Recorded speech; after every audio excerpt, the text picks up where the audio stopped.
Este es el compromiso de la justicia, cierto, es su obligación, pero no siempre ocurre que los jueces están a la altura del momento histórico y en algunos casos sí están y es importante que lo destaquemos. Así que un tema súper importante para nosotros es de actualidad, además por lo que pasaba el día de hoy, porque hay condenas a personas vinculadas a estos sistemas de tortura, porque realmente eran sistemas y desaparición de personas. Y ya le queremos dar la bienvenida también a las personas invitadas en nuestra jornada, entre ellas Guillermina Karonikov, que está aquí con nosotros. ¿Qué tal, Guillermina? ¿Cómo estás? Muy buenas tardes. Muy buenas tardes. Realmente es un gusto poder estar otra vez contigo en varios momentos de este proceso también. Nos hemos visto, incluso cuando yo estaba con la querella de mi marido. Y bueno, es un honor para mí acompañarle a la compañera María Luisa, que es la protagonista de este hecho. María Luisa, bienvenida, gracias por estar con nosotros también. Muchísimas gracias. ¿Puedes contarnos, por favor, la historia? La foto que tenemos ahí, la foto de tu marido. Sí, es la foto de Domingo Rolón, que falleció está por cumplir 2 años. Y por fin se dio la condena, la justicia que esperábamos mucho tiempo. ¿Cómo fue el caso de él? ¿Cómo puedes contarnos, por favor, por lo que tuvo que pasar él en la década del 70, si no estoy equivocado? 76.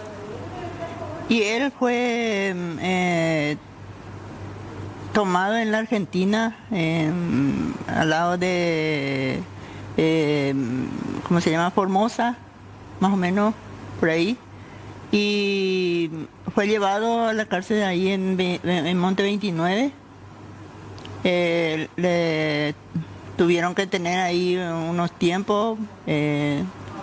Fue torturado, maltratado. En la Argentina. Pero era con otro nombre. Entonces, porque él vino para ver a su familia, que estaban todos ya en la cárcel.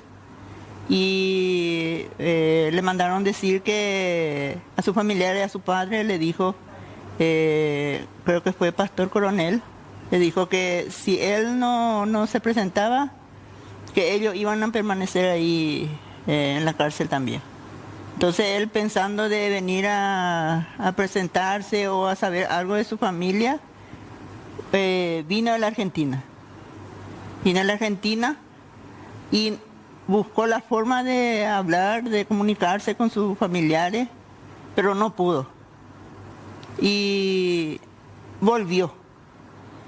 Y entrando al lado argentino, ahí le tomaron. ¿Le tomaron? Sí. A partir de ahí, fue brutalmente también torturado y todo eso. Luego le trajeron en la valijera de un auto. Le hicieron cruzar a Paraguay, digamos. Sí. Según él contaba que le aplicaron unos inyectables para hacerle dormir, supuestamente, pero hacía mucho calor y todo eso, le taparon con una frazada, le metieron una valijera de auto y le hicieron pasar hacia acá, pero él sintió, porque estuvo más o menos un día el trayecto para pasar hacia acá. Porque él sintió cuando el vehículo subía en la balsa. Claro, que es la forma de cruzar en ese momento. Y a partir de ahí le entregaron acá en investigaciones, y a partir de ahí pasó acá ya toda clase de tormento. ¿Cuánto tiempo estuvo preso él? Y 1 año estuvo incomunicado ahí en investigaciones, luego le hicieron pasar a emboscada. En emboscada él salió después de hacer unos... se fueron todos en huelga de hambre, la gente que se quedaron ahí, y él se hizo de loquito, como si fuera que perdió la memoria, y repetía algunas palabras, repetía. Entonces ahí dijeron que los superiores le dijeron que él estaba loco. Pero él exigió que se le entregara su documentación, su salida y todo eso. Le trajeron en agosto el 15 de agosto. Le largaron acá en Asunción y a partir de ahí él empezó a ir a refugiarse con el Monseñor Rolón en el comité de iglesia para que le puedan ayudar y todo eso, porque él salió sin documento. Nunca se le entregó su cédula, su documento, nunca encontró su partida de nacimiento. En San Ignacio, para volver a hacer la cédula o para tramitar, tuvieron que buscar en el juzgado, en el registro, y no había. Fue totalmente borrado. De ahí ellos tuvieron que venir, creo que en La Marea, algo así, en un juzgado. Su papá le vino a reconocer de vuelta y para poder hacerse de cédula. ¿Cuánto tiempo les llevó este juicio? Y hace 8 años que empezó. 8 años y meses, como 8 años, 8 meses más o menos. ¿Son 3 los condenados? 3, pero él había... Habían más. Ajá, 10 personas le había mencionado. Sí. Perdón, porque mencionaste las ligas agrarias y creo que también en parte del contexto que tenemos que poner a hablar y mencionar un poco. Correcto. A la gente más joven sobre todo, ¿qué eran las ligas agrarias? Las ligas agrarias era una organización, ¿verdad? Una organización que buscaba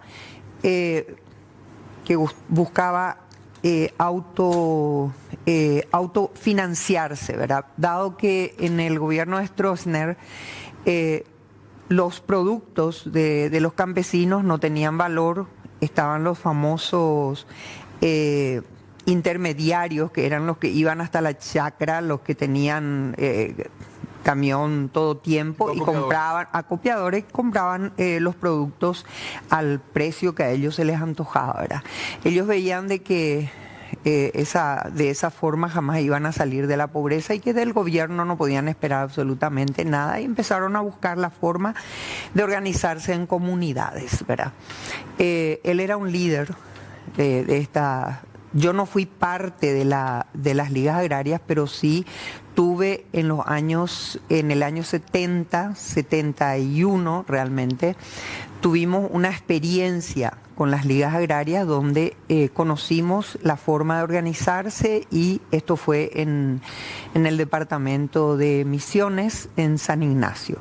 Las ligas agrarias estaban como concentradas ahí, ¿verdad? No sí, ahí, pero diseminadas también. Pero la zona más fuerte era Misiones. Misiones, Santa María, sí, San Ignacio, donde ellos estaban, San Ignacio, también San Juan, y en Paraguarí también había otra. Sí, Simbrón, etcétera. Ahí mataron a un compañero nuestro también, ¿verdad? Yo conocí a Domingo. Ellos eran una familia muy numerosa. Nosotros caímos el 5 de abril del 76. Cuando eso, un tiempo después cae la familia de Rolón, pero Domingo no estaba en ese grupo. Sabíamos de que el 5 fue el allanamiento de nuestra casa, el 4 fue el de Martín Rolón, donde a él le hacen desaparecer, ¿verdad? Hubo ahí una situación de atraco a su casa, violentaron la casa. Allí no se sabe si le mataron allí en ese momento a Martín, pero lo que sí que Martín Rolón, el hijo mayor de esta familia, estaba desaparecida.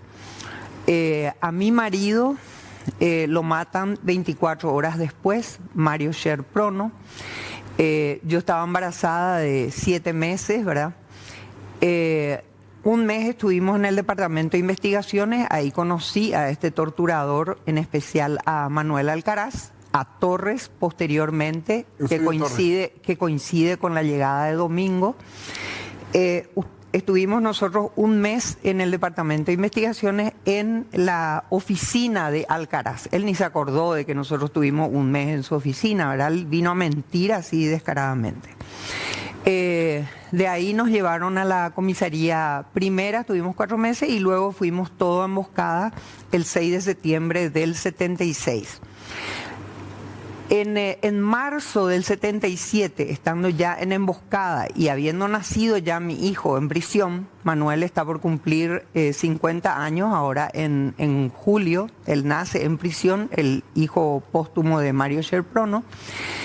Entonces a mí en marzo del 77 se van a buscarme a emboscada, diciéndome de que iba a salir en libertad, que me preparara, que le llevara a mi hijo. Pero realmente no era para darme libertad, ni mucho menos, sino que era solamente para ir a tomarme declaración, y es allí en que Torres se hace cargo de mí. Él fue mi torturador. En el interín en que yo llegué, eso fue en Asunción, en el departamento de investigaciones. De repente yo estaba con Manuel ahí en el pasillo. Manuel tenía 8 meses. Y le veo detrás de la puerta a un preso, esposado y engrillado, pero con un rostro muy conocido para mí, ¿verdad? Yo no le conocía a Domingo, jamás en la vida le había visto, pero su rostro me era muy conocido. ¿Por qué? Porque yo estaba conviviendo con toda su familia en emboscada. Estaba la mamá, estaba el papá, estaba Santiago, que ya falleció también, el hermano, estaba un hermano menor, Albino, estaba también Librada, ¿verdad? Que era una jovencita, toda la familia. Le veo y me asusto, porque yo digo, pero este rostro es muy conocido. Entonces yo tenía un bolígrafo, tenía un papel y le pregunto, estaba detrás de una puerta, pero próximo a mí, en un pasillo así de una distancia de 1 metro y algo. Entonces yo le pregunto, ¿quién sos? Le pregunto. Y le tiro así el bolígrafo y él me devuelve y me pone, soy Domingo Rolón. Yo me asusto, porque nosotros hasta ese entonces estábamos convencidos que era el único de la familia que estaba en libertad, ¿verdad? El único que se había salvado.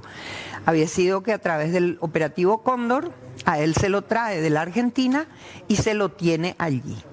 Lo toman en Formosa, como nos estaba diciendo. Exacto, es así, exacto. Bueno, entonces, una vez que, ahí Torres, delante de mi hijo con su látigo, también yo recibí los látigos de Torres, ¿verdad? Trataba de que yo firmara papeles en blanco, ¿verdad? Por supuesto que no lo hice.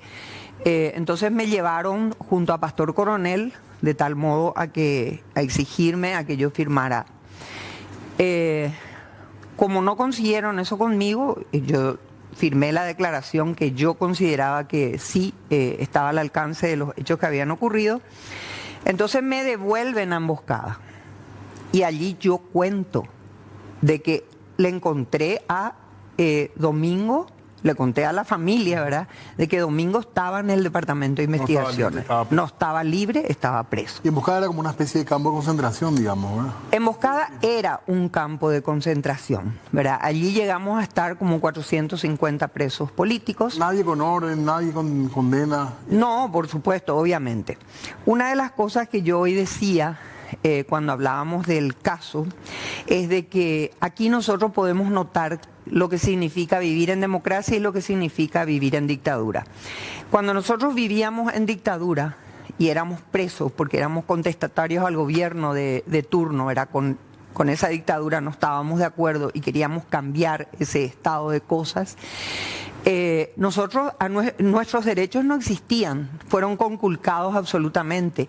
A Mario no le dieron, le quitaron, le arrebataron todos los derechos, no le llevaron ante un tribunal para ser juzgado a ninguno de nosotros, y esa es la diferencia que hace que hoy nosotros podamos brindarle a estos torturadores, ¿verdad?, enseñarles, digamos, lo que es la vivencia en democracia y lo que es en dictadura. Ellos hoy tuvieron, en todo este proceso, tuvieron el tiempo de tomar la defensa, de tener defensores, ¿verdad?, cosa que nosotros no tuvimos nunca, ¿verdad? Ellos simplemente torturaban, mataban y hacían desaparecer con total y absoluta impunidad. Hoy, con la fiscala Sonia, logramos algo muy importante. Hace 2 años logramos la condena de Torres a 30 años, ¿verdad? Esa fue una primera victoria que también fue llevada por Sonia Sanguinés. Y hoy tenemos, bueno, yo salí con un sabor un poco amargo, ¿verdad? Porque no era la pena máxima.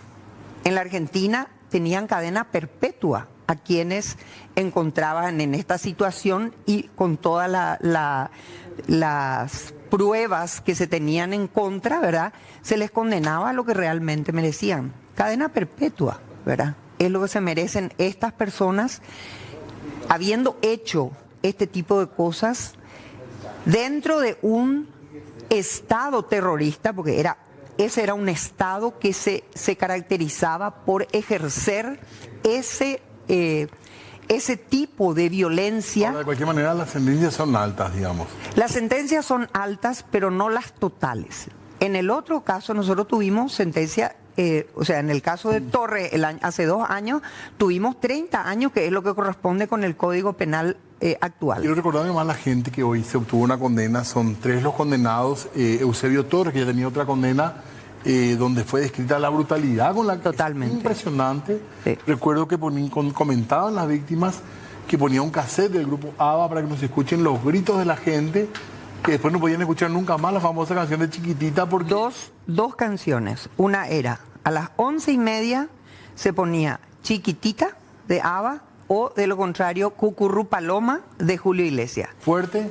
A todo volumen, y los... se le llamaba por los nombres a las personas, ¿verdad? Y estas eran las que eran torturadas y amanecían destrozados. Me imagino que hasta ahora no pueden escuchar estas canciones, ¿no? Obviamente. Yo era una de esas, yo soy sobreviviente de eso, ¿verdad? Yo esas canciones no podía escuchar. Y él volvió a tener condena ahora por otros casos de tortura, en el caso de Eusebio Torres Romero, Fortunato Lescano es el otro, y de quien estabas hablando también, Manuel Crescencio Alcaraz, 20 años. Fortunato Laspina. Laspina, perdón. Laspina, sí. Fortunato Lorenzo Laspina, perdón. Sí. Y Manuel Crescencio Alcaraz, que es la primera condena que tiene. Él, según él relataba, él lo único que hacía, gracias a él, supuestamente existen el archivo del terror. Gracias a él, porque él se pasó minuciosamente pasando a máquina supuestamente todas nuestras declaraciones, y supuestamente ese era el único trabajo que él hacía. Yo lo he visto cuando una noche al que vendía periódicos en el barrio Sendero, ¿verdad?, que era de la iglesia, lo rebaja, lo golpea en la frente con un revólver. Él sale delante nuestro, lo golpea, luego sale con una inyección, le inyecta acá, y esa noche Mario Arzamendia muere en las piernas de Carlos Fonclara y de Carlos Casco, que fueron los que le socorrieron. Estaba vendiendo el semanario. El semanario Sendero, él vendía, ¿verdad? Y había venido a la casa de nuestra vecina, ¿verdad? En nuestra casa él quería saber qué era lo que había pasado. Entonces, al entrar, él al mirar solamente por ese hecho lo llevan, y él a los 8 días, cuando ya no daba, era una persona mayor de más de 50 años para ese entonces. Bueno, él a los 8 días ya no aguantó esa presión que tenía y trató de atropellar la puerta para salir, y había un termo que estaba en el borde de la mesa donde él atropella, cae el termo, hace una explosión, y entonces todos los policías se le caen encima, y Alcaraz fue uno de ellos, delante mío. Ya. No es que yo cuento lo que yo he visto, y esa noche muere Mario Arzamendia. María Luisa, ¿tu marido cuántos testimonios dio para estos casos y cómo fue para que hayan reabierto, digamos, la causa después de tanto tiempo? Y él empezó en el 2017, más o menos. Muchos años ya. Empezó después de la caída de la dictadura, ¿verdad? Empezó después con la ayuda de la fiscal Liliana Alcaraz, creo, Osaya. No era Liliana Alcaraz. No era Liliana Alcaraz. Liliana no sé cuánto, pero no era Alcaraz. Un abogado. Era una fiscal que le apoyó mucho y empezó a hacer su testimonio.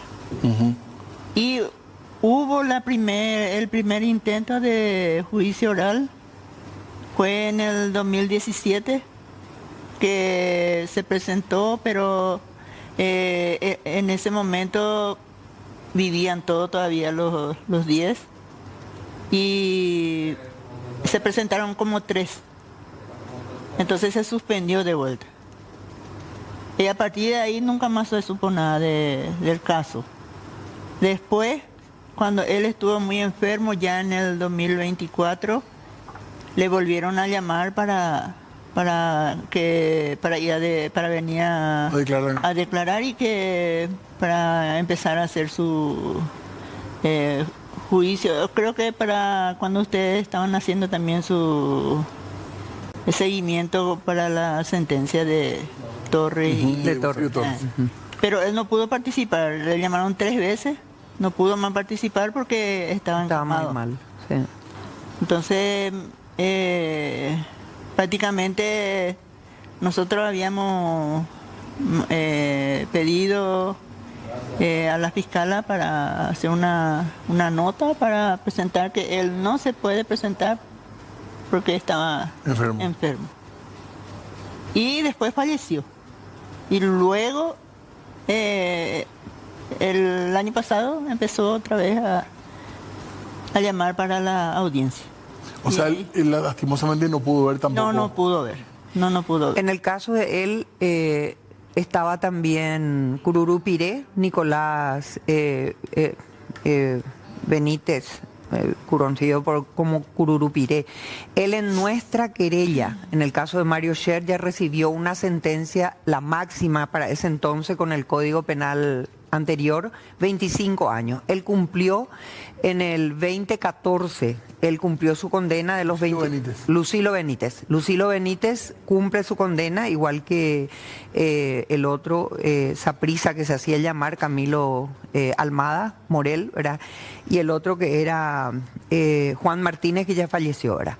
Él les cita a todos ellos porque era un equipo el que trabajaba. Veloto también. Veloto era una persona así gigante de ojos claros, jamás me voy a olvidar de él. Era la persona que entraba en la pileta y era la que le sometía por la fuerza al que estaba siendo torturado en ese momento. Ese también estaba en la querella de él. Este Cururupiré en este momento estaba con... o sea, se escondió, ¿verdad? Pero se libró una orden de arresto para él. Hasta ahora está desaparecido. No le tocó a él este caso, ¿verdad? Pero cumplió él una sentencia de 25 años en el caso de mi marido, ¿verdad? Mario Sher Prono. Le quiero pedir un segundito porque tenemos que hacer una pausa. Quiero recordar también que estas condenas llegan con un tribunal integrado por los doctores Fabián Escobar, Carlos Hermosilla y Juan Pablo Mendoza. Y también decir que el trabajo de la fiscal Sanguínea fue quien terminó llevando esta causa, para destacar el trabajo de la justicia. Hacemos una breve pausa y ya volvemos. Nosotros en Puntos de Vista estamos hablando de una condena muy importante a 3 personas que fueron policías durante la dictadura y están acusados y están ahora condenados por torturadores. Y estamos justamente con una persona familiar de víctima de Domingo Rolón, en este caso esposa de él, que fue tomado en Argentina, parte del operativo Cóndor, y luego traído hasta el Paraguay, donde fue torturado. Sí, así mismo. ¿Qué contaba tu marido de esos días? ¿Qué recordabas? Y muchísimas cosas. La tortura era muy terrible. Había picana eléctrica. Él siempre se quejaba que le dolía él pensaba que era su corazón, porque le introducían cable, dice, y ahí le hacían un choque y le tiraba y se quedaba inconsciente y todo eso. Y no solo eso, le ponían por su testículo, le ponían por los dedos, por la oreja. Y luego la tortura de la pileta, que siempre es agua sucia de los otros compañeros. Y que ahí, mientras que uno no se desvanece, ahí no le quita. Le quita de ahí semi-muerto. Y igual ahí le dan otra vez contra Uruguay, hasta que se despierte, digamos, y exigiéndole para que cuente las cosas que él sabe. Doña María, ¿y esta sentencia cómo te ayuda a vos? ¿Qué repara para vos esta sentencia?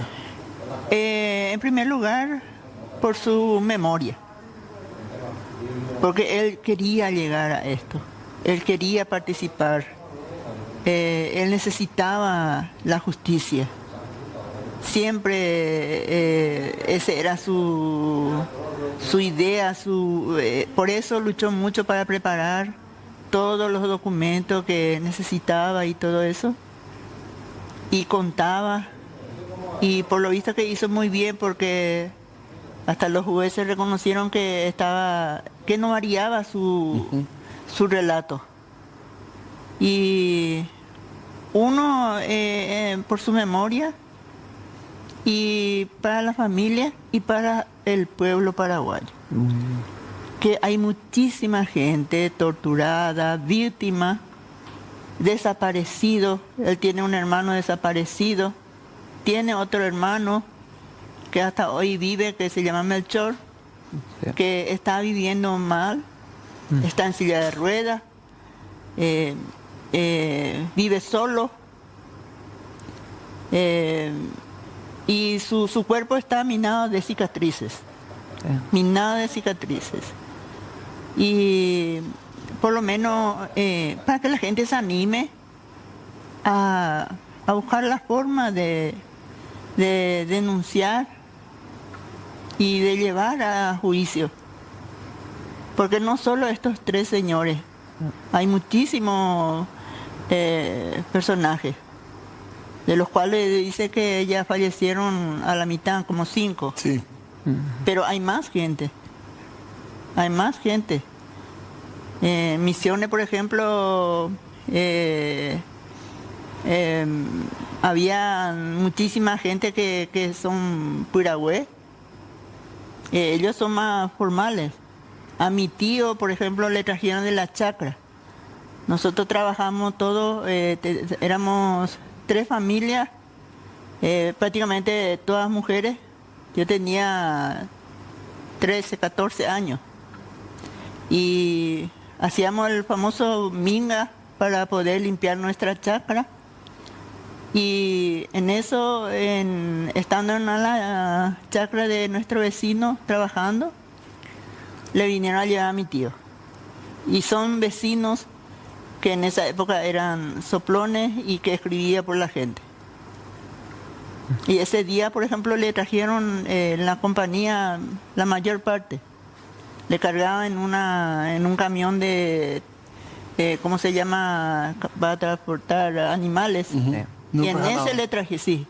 En eso le trajeron a él. Entonces, por la memoria principalmente de tu madre. Por la memoria y para que no se olvide que esto pasó. Porque hasta ahora hay mucha gente que están desmintiendo que pasó toda esta tormenta que había pasado el campesinado. ¿Y a usted le tocó vivir en la familia? Sí, en mi familia y en muchísimas familias de Misiones. Y no solo de Misiones. Sí. Estas personas están condenadas ahora, pero todavía no van a ir presas. Claro. Apenas hay un arresto domiciliario. Esto van a apelar, por supuesto, ellos.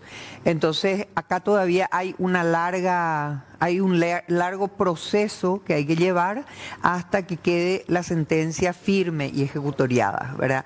Si destraban se vuelve a condenar en segunda instancia, hay una tercera instancia a la cual ellos van a recurrir y esto puede ser todavía un proceso largo. O sea que la lucha continúa. Entonces, la lucha contra la impunidad tiene que ser continua, constante y no debemos abandonar, porque está en juego el futuro de nuestro país. Está en juego la seguridad de las nuevas generaciones. Entonces yo creo que este tipo de fallos es como una prevención a futuro para estas generaciones que deberían meterse más en política para que no los mismos sigan decidiendo sobre el destino de los jóvenes y del futuro de nuestro país. O sea, antes nos decían nuestros padres, no se metan en política porque la política es peligrosa. Hoy yo le digo a los jóvenes, le digo a mis hijos, métanse en política para que otros no decidan los destinos de ustedes, ¿verdad? Entonces aquí lo que hace falta es mucha educación ciudadana, participación para entrar en políticas públicas y tomar decisiones, ¿verdad? Como sociedad, ¿verdad? Y no permitir más que estos bandidos de siempre hagan lo que se les antoja, ¿verdad? Yo creo que el tema de la impunidad es una tarea ¿Hay juicios continua. pendientes, perdón, de otros? En este momento yo no conozco uno inmediato, pero hubieron más de 100 casos que se movieron, ¿verdad? Nosotros fuimos el primer caso, caída de la dictadura, en el 2 y el 3 de febrero. El 30 de marzo ya entra la querella de Mario Sher y detrás de ella, de esto, otras denuncias y otras condenas también hubieron, ¿verdad? Sobre otros casos. Pero esta es una condena ejemplificadora, digamos, y la anterior que tuvimos también de 30 años, que es una condena máxima, ¿verdad? Creo que la justicia tiene mucha tarea por delante todavía, y lo que hizo esta fiscala, porque lo que nosotros hicimos fue una querella, ¿verdad? En este caso es la fiscalía la que llevó adelante, y esto realmente hay que resaltar. Eso es algo bueno porque se supone que la fiscalía es la que tiene que velar por la sociedad, ¿verdad? Entonces creo que este tipo de procesos no deben fenecer. Tenemos que seguir bregando por esto y hacer de que otras condenas también salgan y que estas queden firmes y ejecutoriadas y que ellos cumplan la condena donde corresponden, en la cárcel. ¿Crees que hay posibilidades y son reales estas intenciones de reivindicar un régimen, o hay declaraciones como la de José Duarte que fueron simplemente aleatorias? No, yo creo que sí. Hay una intención. Sí, totalmente, No es, totalmente. digamos, una No es una académica. No, de ninguna manera. Acá hay todo un proceso que se está llevando donde estamos ante vuelta de represiones a manifestantes. Tenemos pendiente el caso de Vivi Gene, no hay que olvidar eso, que son jóvenes que se manifestaron en época de pandemia reclamando, digamos, transparencia en toda y esta gente fue el caso de donde hubo la quema ¿cómo era? De los Colorados, qué sé yo, ¿verdad? Pero era dentro de una protesta ciudadana, ¿verdad? Esas fueron provocaciones que se hicieron y están queriendo criminalizar ese tipo de protestas. Cuando los campesinos salen también hay represiones, ¿verdad? Y la violencia no viene de parte de los campesinos, sino que del propio Estado. Gracias por estar con nosotros, muy amable, y felicidades también por lo que se ha conseguido en términos de lucha. Muchísimas gracias. Hacemos una pausa, nosotros la última, ya volvemos enseguida.